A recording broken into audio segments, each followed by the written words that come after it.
안녕하세요, 친절한 개미씨입니다. 디엔츠는 강할수록 재미있는 게임이기 때문에 오늘은 디엔츠에서 빠르게 강해지는 법을 영상으로 준비했습니다. 아직 부족한 게 많은 제 전투 대열입니다. 하지만 이제 막 시작한 유저나 아직 많은 성장을 하지 못한 유저는 전투 대열이 이렇게 해제되지 않은 칸들이 있을 겁니다. 이것을 해제하기 위해서는 각 대열의 이름에 맞는 진화에 들어가서 초급 협동작전, 중급 협동작전, 고급 협동작전을 진화해야 합니다. 고급 협동작전까지 진화를 해야만 이렇게 특종개미 3마리를 한 대열에 배치할 수 있습니다. 작전팀 진화를 올릴 때는 고급 협동작전까지 필요한 자원이 적게 드는 순서로 올리시는 것이 좋습니다. 자원이 적게 드는 순서는 특수작전팀, 작전팀 1, 작전팀 2, 작전팀 3입니다. 빠르게 강해지는 첫 번째 방법은 병정개미를 올리는 것입니다.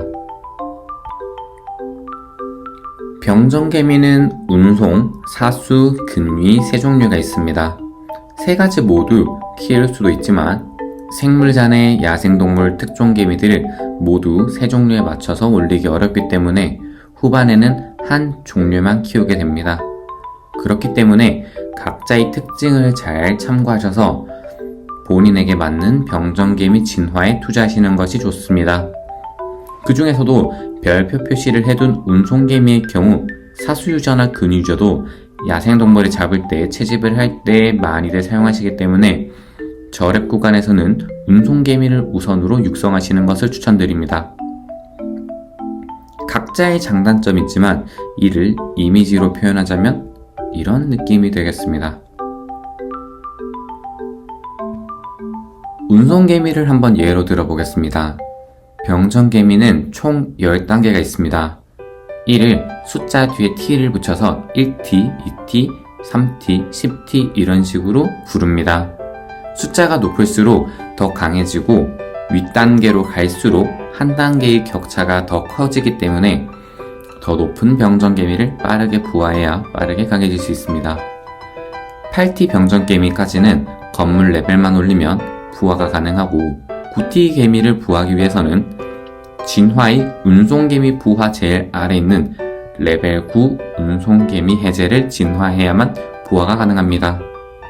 10T 개미의 경우 고급 전투를 맥스까지 진화한 다음 고급 운송개미 부화 진화해서 해제 가능합니다.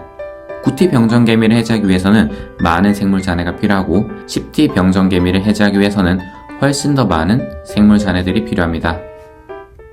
빠르게 강해지기 위해서는 남들보다 더 높은 티어의 병정개미를 뽑아야 하기 때문에 초반에는 병정개미 부화제 레벨을 빠르게 올려서 더 높은 티어의 개미를 뽑는 것이 좋고 다른 유저들보다 빠르게 지역전을 이해하고 생물 잔해를 잘 모은다면 더 빠르게 9T, 10T 개미를 부화할 수 있습니다. 혹시나 게임을 시작한 지 얼마 안 됐거나 지역전에 대한 이해가 부족하다면 지역전과 군체편을 참고하시면 될 것 같습니다. 추가로 병정개미에 관해서 설명드리고 싶었던 부분이 있습니다. 1T, 2T 운송개미는 적재량과 행군 속도가 모든 병정개미 중 가장 높기 때문에 후반에도 굉장히 많이 사용합니다. 농장을 공격하거나 빈집 약탈을 많이 하시는 분들은 1T, 2T 병정개미를 많이 뽑아두시는 것이 좋습니다. 빠르게 강해지는 두 번째 방법은 야생생물을 올리는 것입니다. 야생생물은 일정 스타 레벨이 되면 새로운 능력이 생깁니다. 그 중에서도 9레벨 전후에서 격차가 굉장히 크기 때문에 보통 9레벨을 목표로 많이 육성을 합니다. 하지만 9스타까지 야생생물을 육성하기 위해서는 어마어마하게 많은 사료가 필요하고 굉장히 많은 같은 등급의 야생생물이 필요하기 때문에 자신에게 맞는 등급의 야생생물을 주로 육성하게 됩니다. 주황색 야생생물이 보라색 야생생물보다 더 좋지만 과금하지 않고는 9스타까지 육성하기 시간이 몇 년이 걸릴 수도 있기 때문에 매달 육성 플랜을 구매하고 패키지도 구매하는 유저분에게 추천드립니다. 보라색 야생생물은 주황색에 비해 잘 나오기 때문에 무과금으로도 올릴 수가 있습니다. 주황색 야생생물을 판매하는 많은 패키지 중에서 육성 플랜이 가장 효율이 좋고 그 다음으로는 5,900원짜리 팩이 효율이 좋습니다. 보라색 야생 구성을 만들기 위해서는 많은 보라색 야생생물이 필요하기 때문에 기본 2개의 부화지에서 4개의 부화지로 확장해야 더 많은 야생생물을 부화할 수 있습니다. 진화의 야생생물을 배양해서 부화지 증축 1, 2를 업그레이드하면 최대 4개까지의 야생생물 부화지를 건설할 수 있습니다. 야생생물은 본인이 선호하는 병정개미의 종류에 따라 육성하시면 됩니다. 그 중에 아틀라스 장수풍뎅이는 병정개미 종류에 구애받지 않지만 단일 병종 야생생물보다 능력치가 전체적으로 낮습니다. 그렇기 때문에 유저 간의 전투에서 싸우는 것을 우선으로 한다면 단일 병종 야생생물을 육성하시는 것이 가장 좋고, 지하동굴의 야생생물 도전이나 다양한 병종을 사용하는 것을 추구한다면 아틀라스 장수풍뎅이가 더 좋습니다. 야생생물 스타업을 할 때 재료와의 레벨 차이가 나지 않으면 100% 확률로 성공을 하지만 재료와의 레벨 차이가 커질수록 확률이 낮게 됩니다.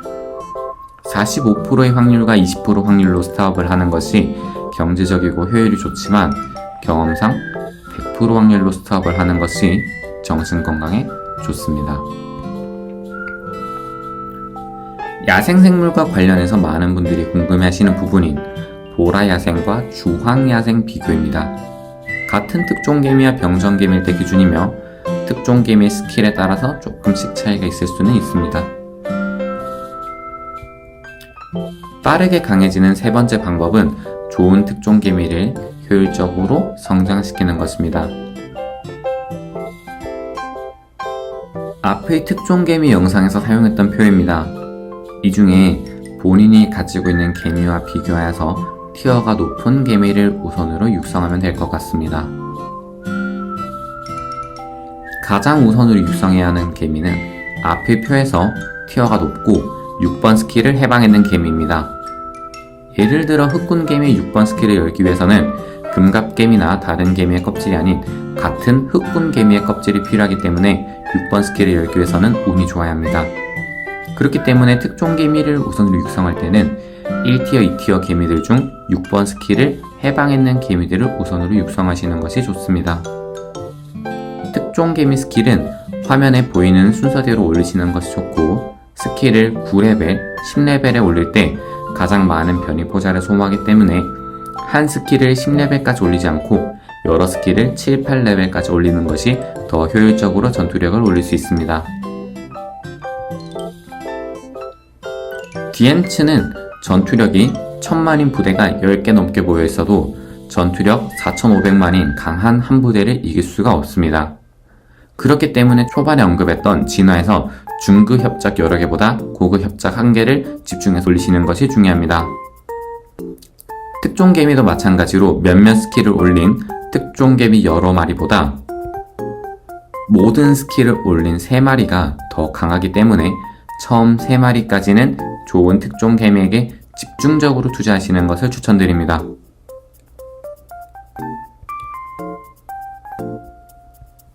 요약하자면 고급 협동작전은 하나 이상 올려둬야 하고 높은 티어의 병정개미를 부화하는 것이 가장 좋습니다. 야생생물 9스타를 목표로 보라색이든 주황색이든 한 종류만 빠르게 올리고 특종개미는 초반 3마리에 올인하는 것이 최대한 빠르게 강해지는 방법입니다. 영상이 도움이 되셨다면 구독과 좋아요 부탁드리겠습니다.